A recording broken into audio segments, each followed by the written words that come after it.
Բարի լույս, եթերում առավոտը շանթումն է։ Այո, մենք մեկնարկեցինք, այսօր ինչ օր է։ Այսօր ուրբաթ է։ Իսկ դա գիտեք ինչ է նշանակում, որ էլ վերջ, եթե փորձեք ձեր գործերը կիսատանել, որովհետև այսօր վերջին աշխատանքային օրն է շաբաթվա, ապա դուք չարաչար սխալվում եք։ Պետք է ձեր գործերը անեք մինչև վերջ 101%-ով ավելի լավ, որ ավելի լավ հանգստանաք շաբաթ եւ կիրակի օրերին։ Դա էլ կարևոր է։ Ասեմ ավելին, եթե այսօր գործերը լավ անեք, ապա առաջիկա ցուրտը ձեզ չի խանգարի։ Չեք մրցի դրանից, կասեք միայն մենք գործերը լավ հասցրել ենք, այսօր ապրիլի 11-ն է։ Իսկ եղանակը ցրտելու է 10 աստիճանով առաջիկա օրերին։ Դա առաջիկայում, իսկ մինչև ուրբաթ մենք տեսանք շատ ցեխոտ անձրևներ, այնպիսի ցեխոտ, որ նույնիսկ չէր երևում դիմացդ կամ հայլիներդ մեքենայի չէր կարողանում նայել։ Այո, մի քանի այսպես իրադարձություններ տեղի ունեցան աշխարհում, բայց մենք դրանից մեր տրամադրությունը չենք գցում, որովհետև մենք առավոտը շանթումն ենք, եկել ենք, որպեսզի կարողանանք ձեզ պահել տեմպի եւ տրամադրության մեջ։ Իհարկե, կիրակի օրը ի դեպ նշվելու է ծաղկազարդը, այդ առիթով առավոտյան բոլոր եկեղեցիներում արարողություն կկատարվի։ Հոգևորականները կօրհնեն աշխարհի 4 կողմերը, ինչպես նաեւ ուռենու ճյուղերը ու ոստերը։ Խորանի վարակույրները վերջապես կբացվեն եւ հաղորդություն կտրվի։ Պատարագի ավարտին բոլոր եկեղեցիներում մանուկներին օրհնության կարգ կկատարվի։ Հավատացյալները ուռենու ճյուղեր կտանեն տուն, որ արդեն երկուշաբթի օրվանից պատրաստվեն Սուրբ Զատիկի տոնին։ Պետք է ժամանակ հիշել Դանիել Վարուժանին, Արևելյան կողմն աշխարհին խաղաղություն թողլա եւ այս բանաստեղծությունը երբ թե ամենաճիշտը հենց կիրակի օրը մեջ բերելն է, այնպես որ պոետիկ է նաև ստացվելու առաջիկա շաբաթ կիրակին, բայց մինչև կգանք կհասնենք շաբաթ կիրակի, պետք է ուրբաթը ամբողջացնել։ Իսկ մենք դրա համար մի քանի արգումենտներ, նույնիսկ դոպինգներ ունենք ձեզ համար։ Մի կողմից լավ զրույցներ հյուրեր, մի կողմից ինֆորմատիվ մեր վիդեո շարքերը ձեզ համար եւ իհարկե միշտ երաժշտություն։ Միանշանակ։ Համեցեք, սկսենք երաժշտությամբ, գանք էլի ձեզ ասենք բարի լույս։ Գնացինք։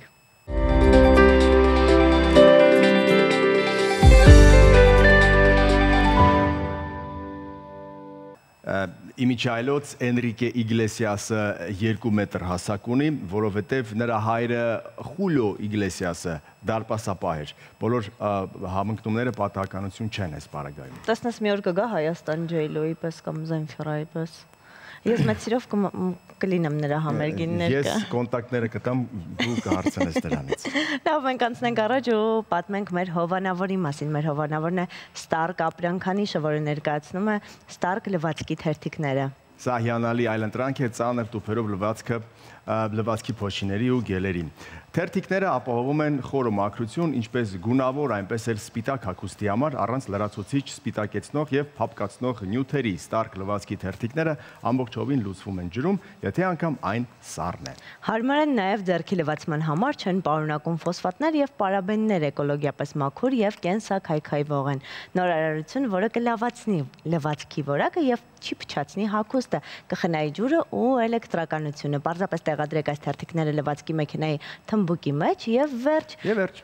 Թերթիկների օգտագործման ուղեցույցը հենց տուփի վրա է։ Գնումների համար կարող եք զանգահարել 044 84 8101 հեռախոսահամարով կամ ձեռք բերել Ստարկի բոլոր պարագաները Օզոն եւ Wildberries marketplace-ներից։ Ես վստահ եմ, որ շատ տնային տնտեսուհիներ արդեն իրենց զամբյուղի մեջ ավելացրել են այս կարևոր թերթիկները Ստարկից, սիրելի տղամարդիկ, դե գիտեք, կանայք ավելացնում են զամբյուղում, իսկ մենք գնում ենք դրանք։ Դե ոչ բոլոր դեպքերում, կանայք նույնպես կարող են իրենք իրենց համար գնել։ Ես գլխի եմ գցում, որ տղամարդիկ գնեք այդ Ստարկի լվացքի թերթիկները, միանշանակ։ Անցնենք առաջ ու խոսենք եղանակի մասին։ Այո, ասացինք, որ այսօր ավելի ցուրտ կլինի, քան երեկ էր, իսկ վաղը ավելի ցուրտ, քան այսօր ակոնք իմաստնության, բան։ Կանխատեսվել է, որ հենց ապրիլի 11-ին օդի ջերմաստիճանը կնվազի 5-ից 7 աստիճանով։ Երևանում ապրիլի 11-ից 15-ին սպասվում է կարճատև անձրև, հնարավոր է նաև ամպրոպ։ Ապրիլի 11-ից 14-ին գիշերը լեռնային շրջաններում տեղումներ կդիտվեն նույնիսկ ձյան տեսքով։ Էլի ծիրան չկերանք։ Համամիտ եմ, քիչ կլինի։ Ծաղկել էր ծիրանին, չգիտեմ, թերթիկները թափվել են եւ ախնդրեմ ձյուն, որը սառի նշան է։ Իդեպ Ստեփաց Մինդալարց ավտոճանապարհը փակ է բոլոր տեսակի տրանսպորտային միջոցների համար։ Բա այսպիսի ցուրտ եղանակներ ապրիլի կեսերին համարյա թե։ Դիտենք եղանակի տեսությունը։ Դիտենք։ Գնանք տեսնենք որտեղ ինչ եղանակ է։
Մարզերից կանք կենտրոնանանք Մայր քաղաք, Մայր քաղաքում տրանսպորտային հոսքերի անցանելությունը ավելացնելու նպատակով ապրիլի 11-ից այսօրվանից Պուշկինի փողոցում եւ Բաղրամյան պողոտայում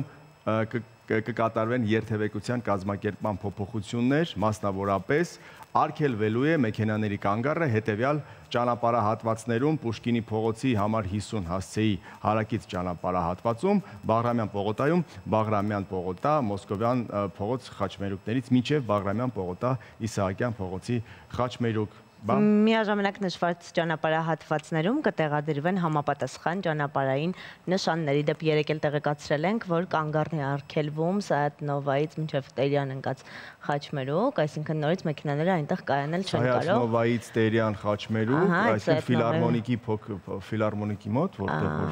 հետևի մուտքն է։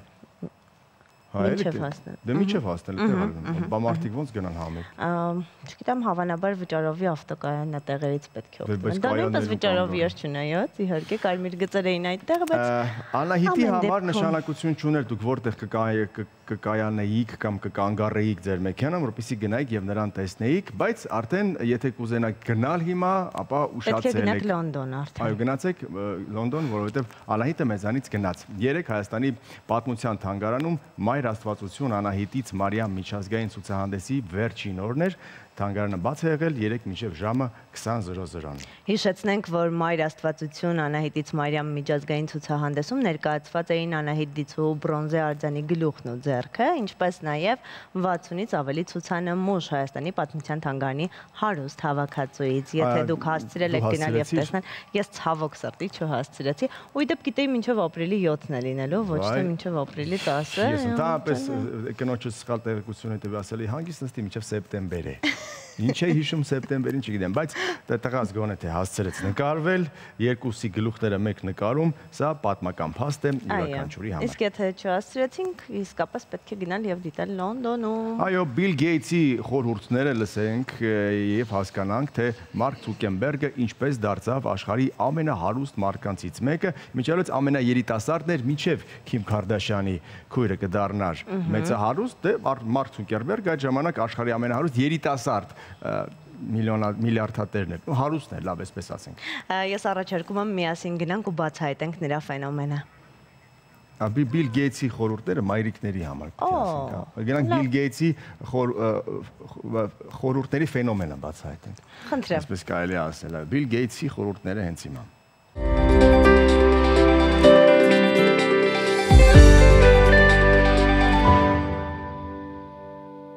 Այսպիսին էր Bill Gates-ը, ընդհանրապես մեծ մարդկանց, չասենք մեծ մարդկանց, բայց հաջողության հասած մարդկանց հաճախ լսեք, որովհետև հնարավոր է, որ նրանք մի բառ ասեն, որը որ կատեգորիապես կփոխի ձեր կյանքը։ Այնպես ուշադիր եղեք։ Հիմա առաջարկում եմ շատ ուշադիր կերպով լսենք եւ դիտենք Գովազդչյանի եթերում։ Այո, հենց հիմա։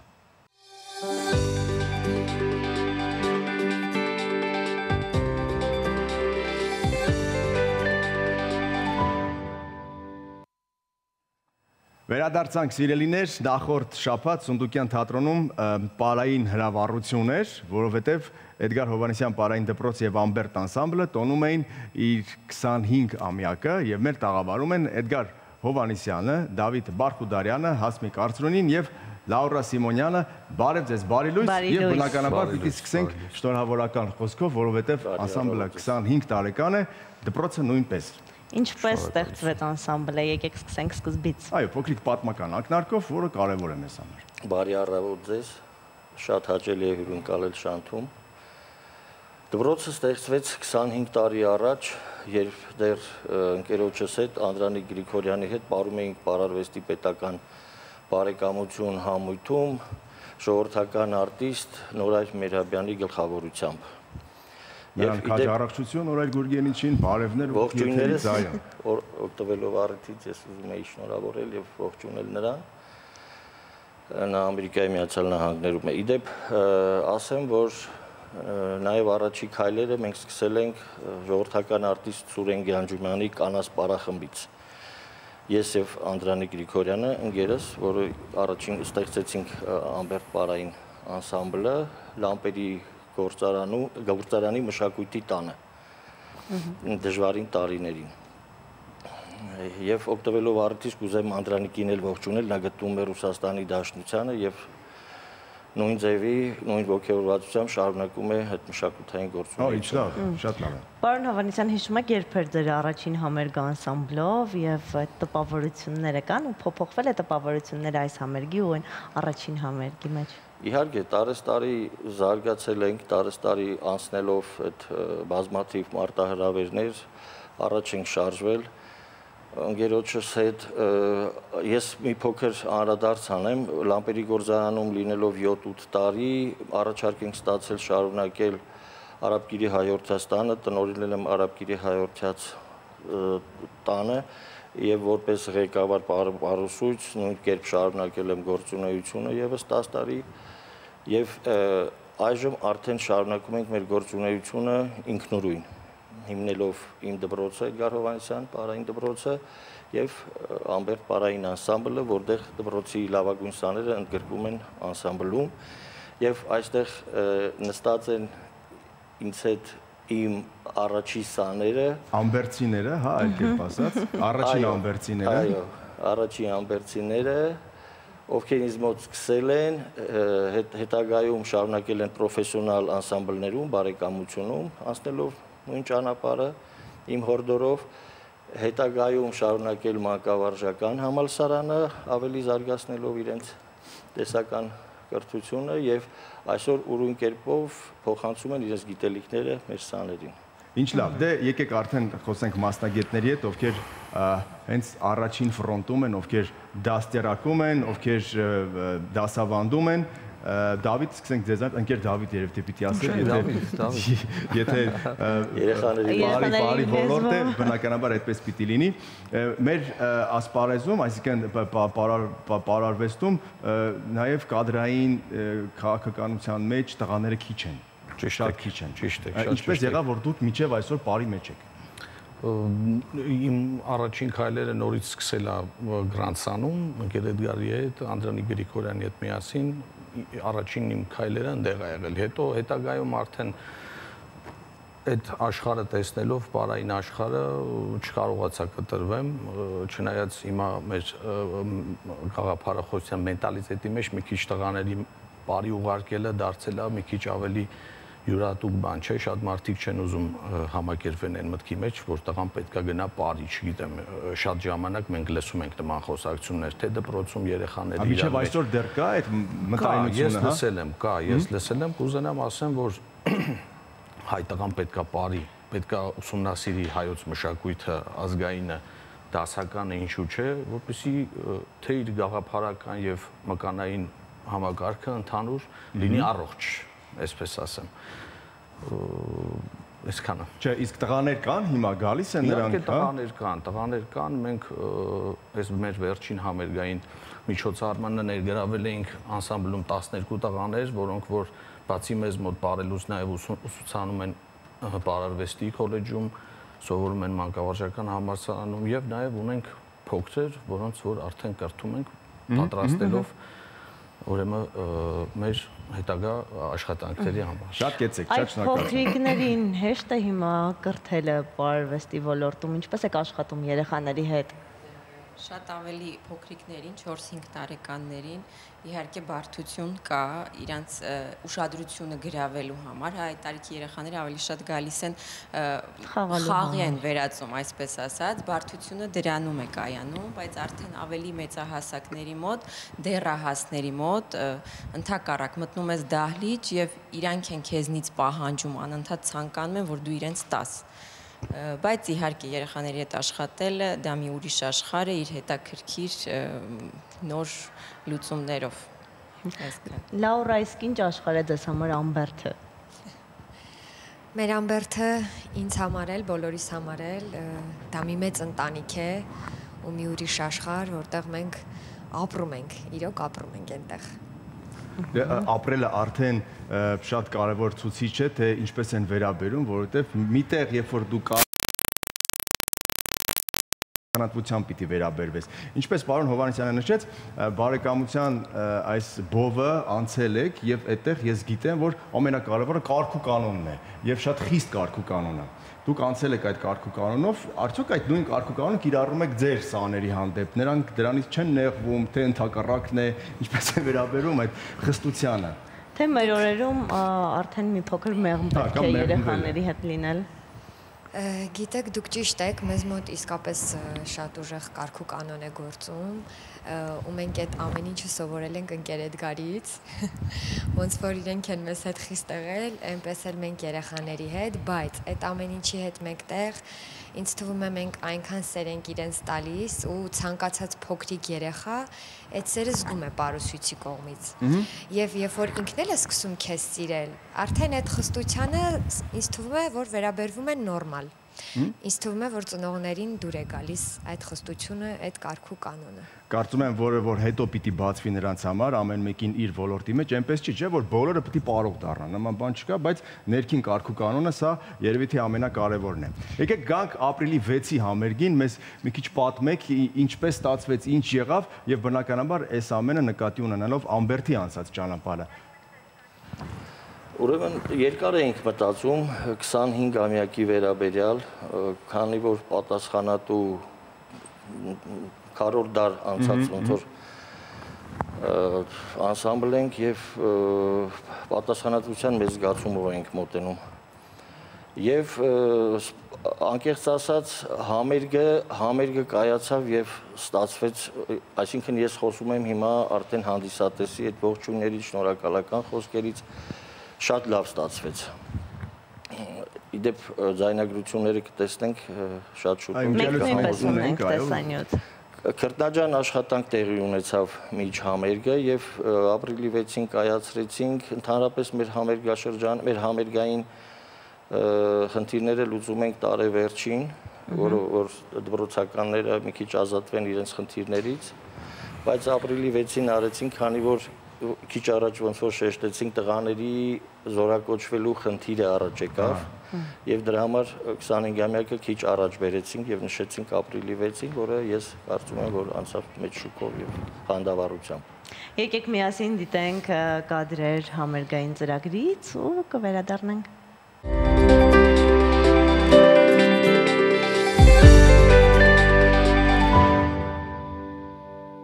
Ամբերթ։ Այնպեսի ծրագիր էր, որ հիմա ես էլ էի ուզում ասես ծափ տարվել, այսպես ոգևորվել։ Կրկին շնորհավորում ենք ձեզ, արդեն պարզ է թե ինչ հրաշալի համերգ է եղել, ինչ կարևոր անդրադարձեր են եղել մեր պարերին, բայց եկեք հասկանանք, միայն հայկական պարեր են, քերականությունը որն է, ինչպես են դասավանդում, քանի տարեկանից կարելի է գալ, մինչև քանի տարեկան։ Որովհետև տարբեր տարիքային խմբեր մենք տեսանք։ Մեր դպրոցը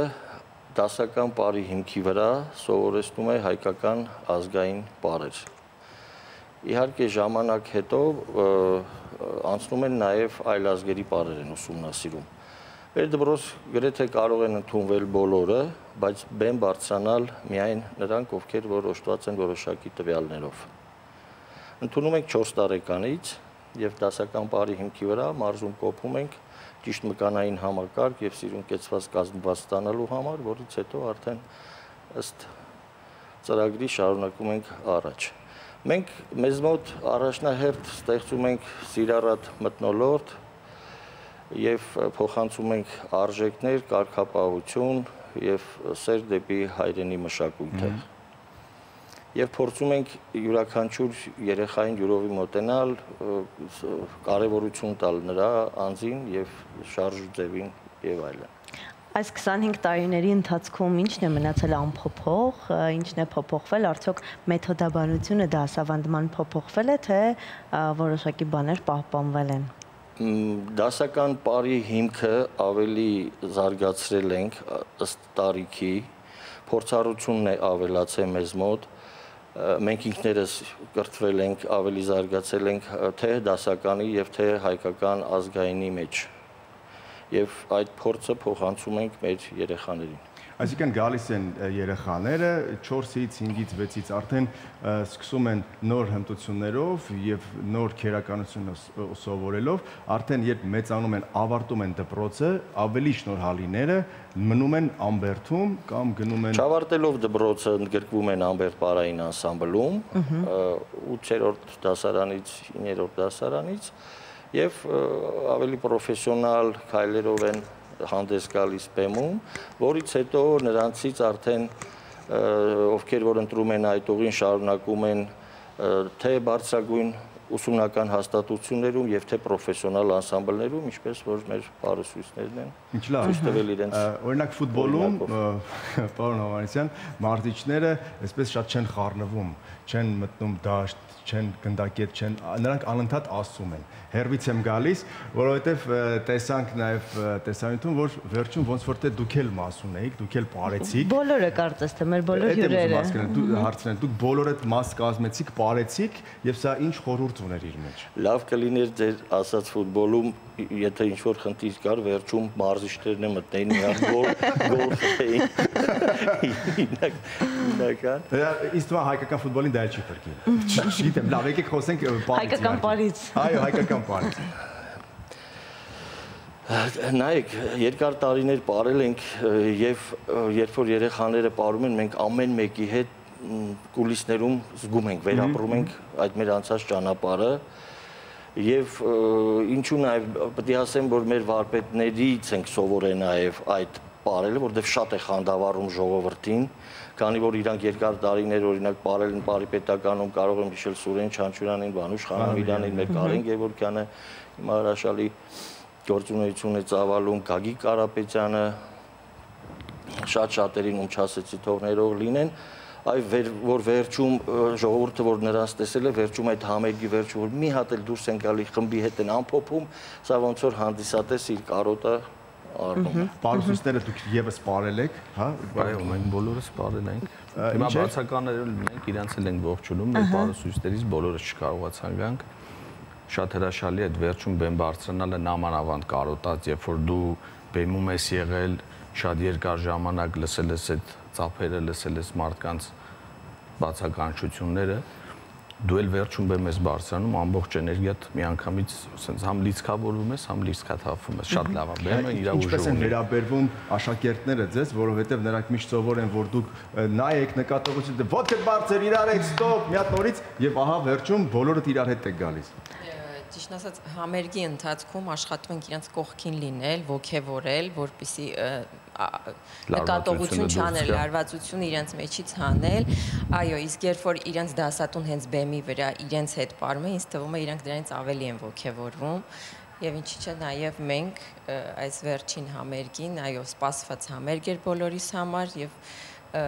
կարողացանք, ինչպես ընկեր Դավիթ ասեց, մեր էմոցիաները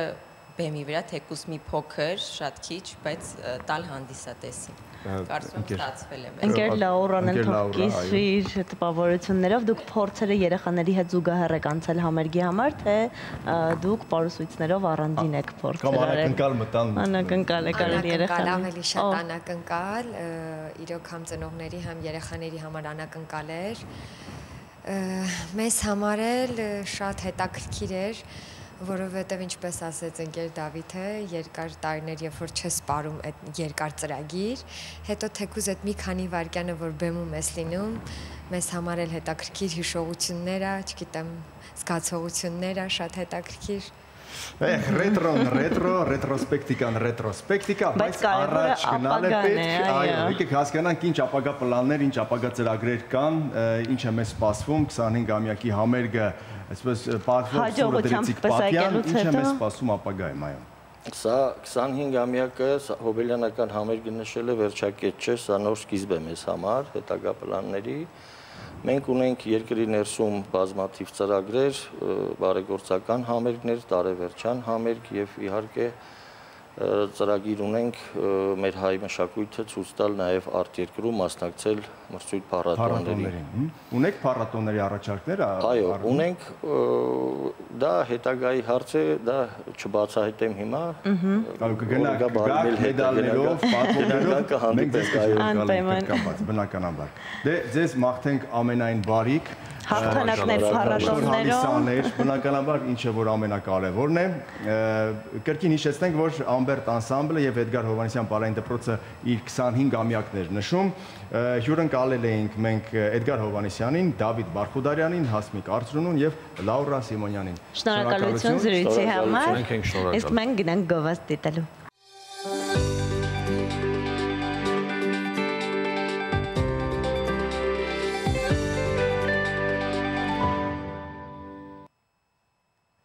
Վերադարձանք սիրելիներ, բոլորովին ուրբաթ է, իսկ ուրբաթները միշտ տարբերվում են իրենց երաժշտականությամբ։ Դիտենք ու լսենք լավ երաժշտություն, իսկ հետո կշարունակենք մեր եթերը։ Այո, ձախլիկ մի տղամարդու լսենք, ով աշխարհի ամենահայտնի բասիստներից մեկն է։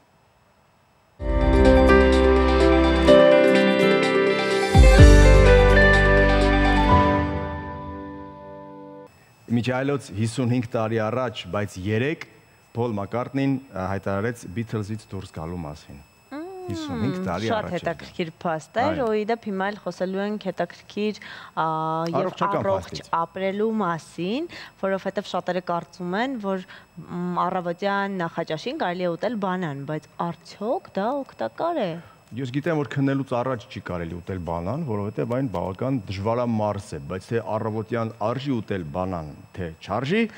մեզ կասի ապրիր առողջ էջան։ Գնացինք։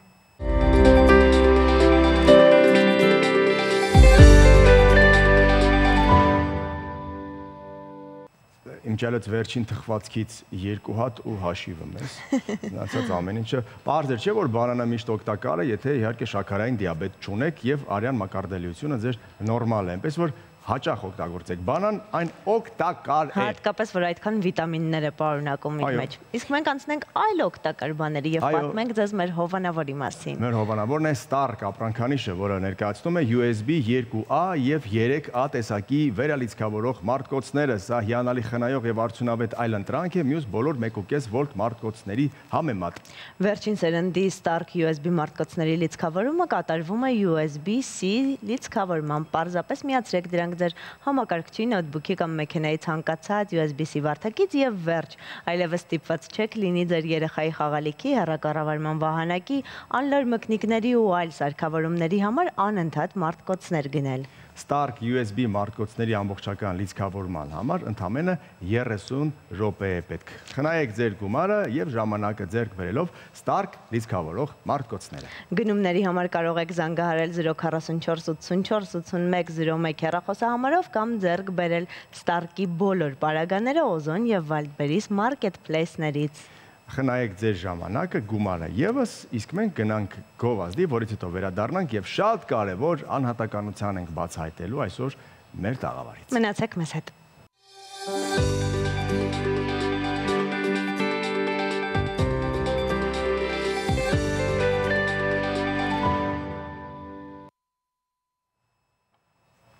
սեր մարդուն, բնությանը, հայրենիքին։ Բանաստեղծ, առակագիր, արձակագիր Ռոբերտ Կարայանի ստեղծագործական ժառանգությունը հարուստ է, բայց դրա մասին հիմա քչերն են խոսում, անգամ քչերն են իմանում։ Մեր տաղավարում են գրողի ընտանիք, այսպես կարելի ասել, դուստրը Մարինե Կարայանը եւ Փեսան Մեհեր Իսրայելյանը, արձակագիր։ Բարև ձեզ, բարի լույս։ Բարի լույս։ Շնորհակալություն հրավերի համար։ Մեր ժամանակներում գրող լինելը ամենից ամենահեշտ գործն է դարձել, որովհետև բազում արհեստական բանականություններ կան, որոնց շնորհիվ դու մի գիշերում կարող ես դառնալ գրող։ Բայց մենք խոսելու ենք իրական գրողի մասին, իրական մտածողի, մարդու եւ հայի մասին այսօր։ Ռոբերտ Կարայանին դեռ իր ժամանակին եւ իր ժամանակակիցներից երկու կարևորագույն եւ խոշորագույն, նույնիսկ 3 պոետներ ասել են բարի ճանապարհ եւ կանաչ ճանապարհ։ Մեկը Վարպետի մասին է, Ավետիք Իսահակյանի, Պարույր Սևակի եւ Հովանես Շիրազի, այսինքն այս եռամիասնությունը հայ գրականության ծանրությունը եւ լոկոմոտիվը արդեն գիտեր Ռոբերտ Կարայանին որպես ապագա եւ ապագա գրող։ Ուստի մնացած այս նախաբանից հետո Տիկին Մարինե համեցեք։ Արդեն հայտնեցի շնորհակալությունս, որ հրավերի համար շատ ուրախ եմ, որ ընձեռվել այսպիսի հնարավորություն այսօր խոսելու ենք հայրիկի մասին, որովհետև հայրիկի 90-ամյակն է այս տարի լրացել, հայ գիտակ-հաղորդման ժամանակ Ռուբեն Մաթևոսյանը լավ նշեց, մեծարենք մեր մեծերին, չթողնենք, որ իրենք խռոված գնան այս աշխարհից։ Իսկ հայրս, որը ժամանակի շունչն ու հոգին էր հանդիսանում, որովհետև չափից դուրս ըմբոստ մարդ էր, թողել է մեծ ժառանգություն, ամփոփված շուրջ 3 տասնյակ հատորներում, ու ես կուզենայի, որ այսօր մեր սերունդը ավելի ճանաչեր, իմանար, որ կա Ռոբերտ Կարայան, որը 1974 թվականին հանդգնություն է ունեցել կերտել Սարդը արևը գեղեցիկ է մայրամուտին վեպը, որը հետո փրկություն վերանվանման երկրորդ մասն է, դա արդեն հրատարակվել է եւ ստացել Բազգեն առաջինի օրհնությունը, որտեղ ինձ թվում է դա ամենամեծ գնահատականն է, որ հրավիրել է հայրիկի ժամանակին, այդպես շատ շնորհակալությամբ, որ այդպիսի երևույթ է եղել, որովհետև 74 թվին խոսել Անդրանիկի մասին, խոսել Արամ Մանուկյանի մասին, Նժդեհի մասին, դա տաբու էր, արգելված մեծ քաջություն էր, ու մայրս է պատմում, իհարկե ես այդ ժամանակ դեռ ծնված չէի, որ 1974 թվականին, երբ իրենք նոյան տապանը, որ եղել է նախկինում գրախանութ, մոտեցել են, ասել են գնացեք տարեք, որտեղ կոտրում են պատուհանը, ձեզ չի հասնի, բանվորները տանում էին տպարանից այդ թերթերը, որտեղ երևույթ էր ժամանակին։ Ժամանակին երևույթ էր, ներողություն, Տիկին Մարինե, որովհետև առաջին տիրաժը 10,000 օրինակով սպառվելը, սա արդեն խոսում է ժամանակին ճիշտ տեղում ճիշտ լինելու մասին։ Եվ դուք նշեցիք Վազգեն առաջինին, նաև գրականագետ Ավիկ Իսահակյանը, նույն Ավետիք Իսահակյանի թոռը, շատ բարի եւ կարեւոր քննադատական խոսք պիտի ունենար էլի կանաչ լույս վառելու այս գրքին, այս վեպին։ Ու կարևոր է, որ Ռեսպուբլիկա Արմենիան գրեց, որ Ռոբերտ Կարայանը ինչ էլ որ գրի, ինքը կմնա այնպիսի գրքերի եղանակ, ինչպիսին Տերենիկ Դեմիրճյանն է իր վարդանանքով, Կորյունը, Վասն մեծատ Մաշնոցի։ Գիտեք, եկեք մեկ ուրիշ բան ասեմ, հնարավոր է, որ նրան այսօր որպես գրողի պիտի անդրադառնանք, բայց Ռոբերտ Կարայանի բազմաժանրությունը երևում է գրեթե ամեն ուր, որպես արձակագիր, որպես բանաստեղծ, որովհետև պարոն Իսրայելյան համաձայն քիչ է պատմում, որ արձակագիրը բանաստեղծություն գրի կամ բանաստեղծը սկսի արձակ, այսինքն այս երկու ժանրերը շատ տարբեր են իրարից։ Դուք որպես արձակագիր ինչպես է գնահատում այս անցումը։ Այո, ես համամիտ եմ ձեզ հետ, շատ դժվար է գրողի համար տարբեր ժանրերում ստեղծագործելը, ինքս լինելով արձակագիր լավ հասկանում եմ դա, սակայն կան որոշ մարդիկ, որոշ մտավորական գրողներ, որ կարողացել են հաղթահարել այդ բոլոր պատնեշները, խոչընդոտները եւ կարողացել են բոլոր ժանրերում ստեղծագործել։ Այդ մարդկանցից մեկն էլ Ռոբերտ Կարայանն է, որ հաջողությամբ եւ ստեղծագործել է եւ արձակի ժանրում, ունի վեպեր, բանաստեղծություններ, մոտ 1000 առակներ, այսինքն գրեթե բոլոր գրականության բոլոր ժանրերում կարողացել է ստեղծագործել եւ ներկայանալ ընթերցողին իր գրքերով ինչպես արդեն նշեց, Բացի այս ամենից ո՞րն էր գրական ոճի առանձնահատկությունը։ Ես կառանձնացնեմ այդ առակագրության մեջ եմ գտնում, որպես արձակագիր հայրս իհարկե փայլուն իր փրկություն վեպով եւ առակագիր որպես, որովհետեւ Հովհաննես Շիրազը երբ գրեց Մոծակարքայի մահը, դա Բրեժնևի մահվան հետ էր կապված, անգամ Պանթեոն բառը այն ժամանակ արգելված էր այունի էլ այդ շոտ քարերի փոքր ժողովածուում, ունի որ այնտեղ տարան, այսինքն Պանթեոնն էլ անգամ ասում եմ, եթե այդ մի առակը դու գրած լինես, Ռոբերտ ջան, դու պետք է մնաս պատմության մեջ։ Դա Շիրազն էր ասել, այո։ Ճաշճանոցում, իրարանցում, մերել էր ծեր մոծակարքան, վիշ չէր տեսել ոչ ոք այնքան, ցավն ուղակի սիրտ էր դաղում, կազմակերպվեց մի ճոխ դաղում, ով սիրտ ուներ սև ջհակներ, եկան բազում պատվիրակներ, եկան դրին բարձենքարին ու այնտեղ միտինգ արին, ինչ էլ ասեն, չէ որ քիչ է, չէ որ մոծակի չէ, ու ինչեր է կյանքում արել, մեծ ճահիճ եղեկավարել։ Բայց հետաքրքիր է, որ առակի մեջ նաև շատ խտացած սարկազմ եւ հումոր կար այս ամեն ինչի մեջ։ Հիմա դուք ասում եք այս ժամանակի պարբերության մեջ նոր ենք հասկանում, թե ինչքան առողջ հումոր ուներ նաև Ռոբերտ Կարայանը։ Կարծես այսօրվա մասին լիներ, որ կարդում ես առակները, ոնց որ հենց դա է, չէ, գրողի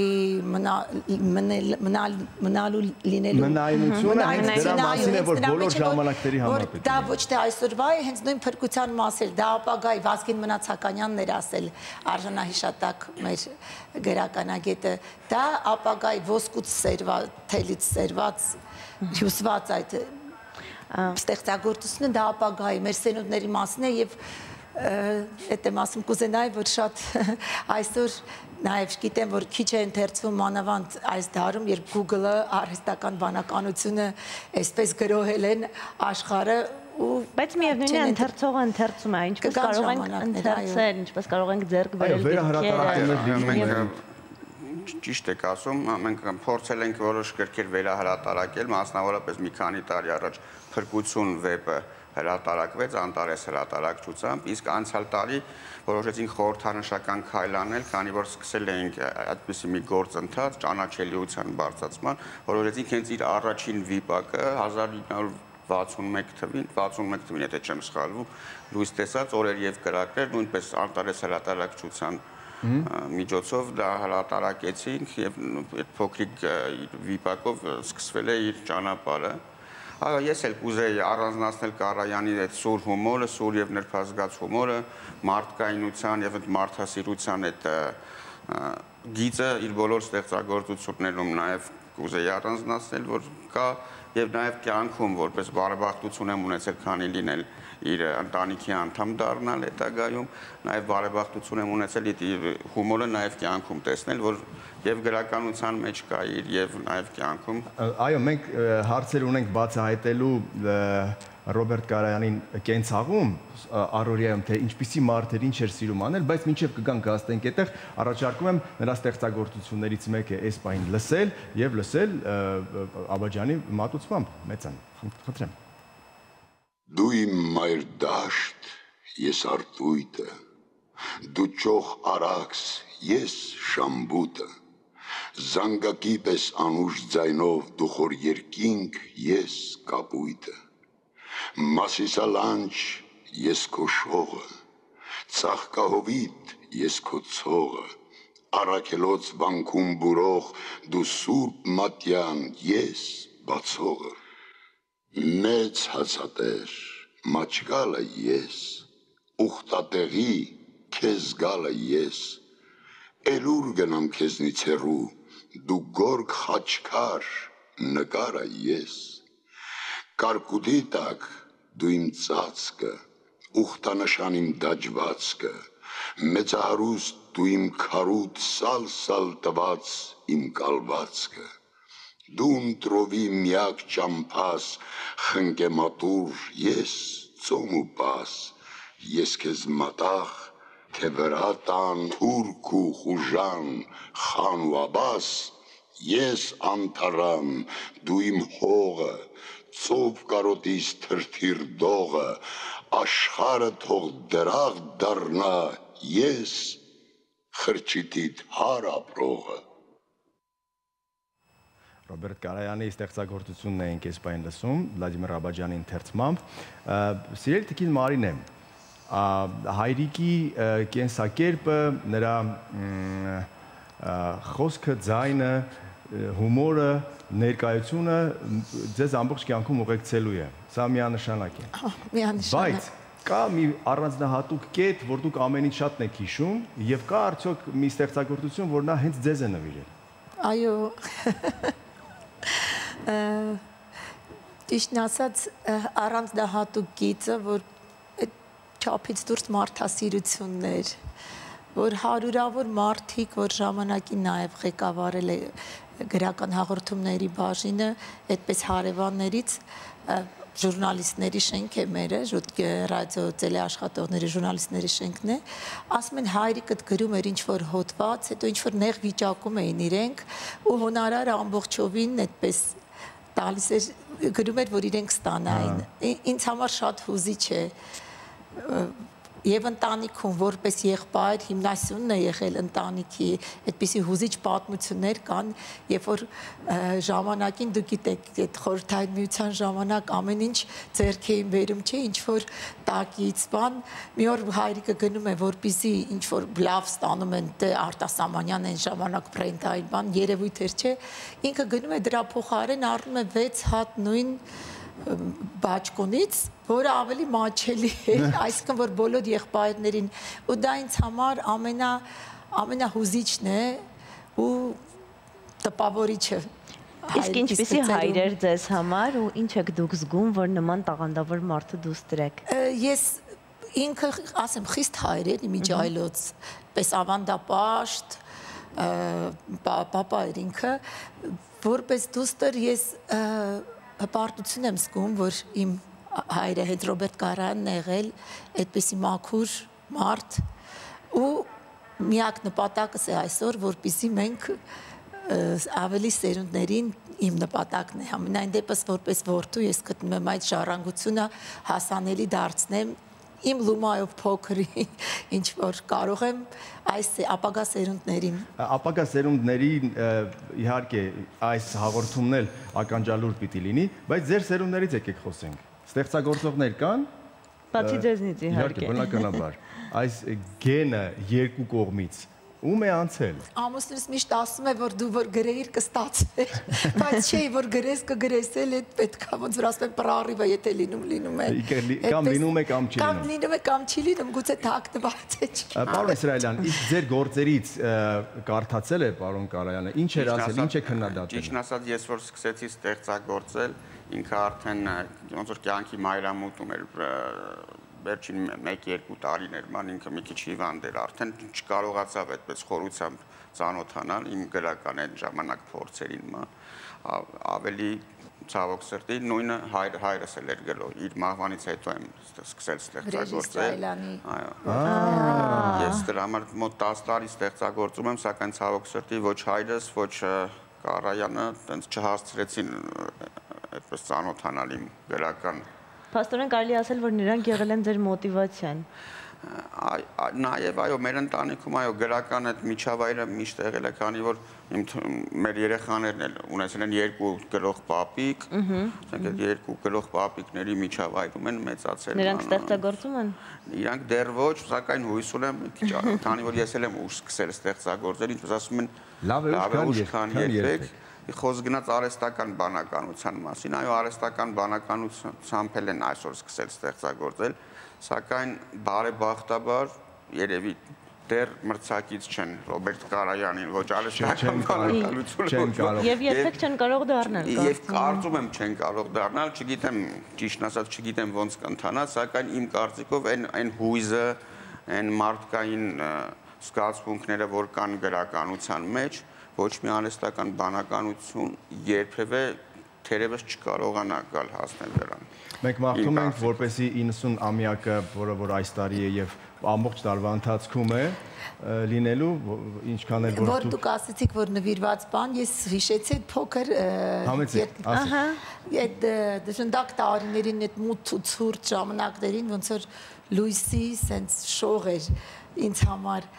Կանցնեն օրերը դժնի, կանցնեն ցրտերը վայրակ, նորեն խինդդ կգժվի կարնան համար ծաղկաթակ, նորեն մակույքը բախտի կիչնի լիճը փիրուզե, հեռած տավիղն հեքիաթի սիրո սրտեր կհուզե, կանցնեն օրերը դժնի, եւ մորմոք, եւ ցավ, եւ ցուրտ, նորեն խինդդ կգժվի ծեծի դուրու լուսամուտ։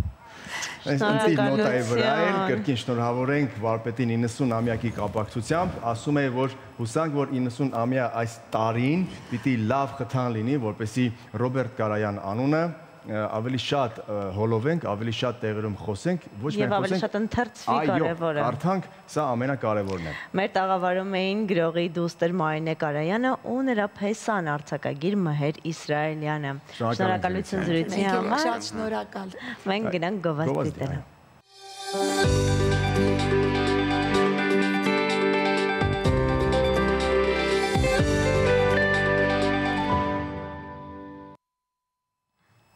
Վերադարձանք բարեկամներ, այ խոսում ենք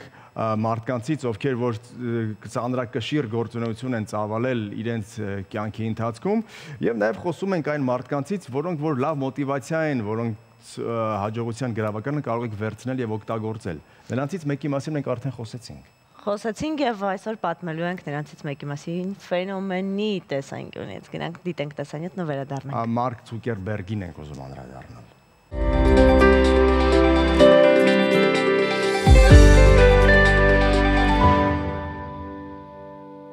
Ահա այսպիսի մոտիվացնող մարդու ֆենոմենի մասին իմացանք ավելի մանրամասն, իսկ հիմա առաջարկում եմ իմանանք մոտիվացնող գովազդի մասին ամեն ինչ։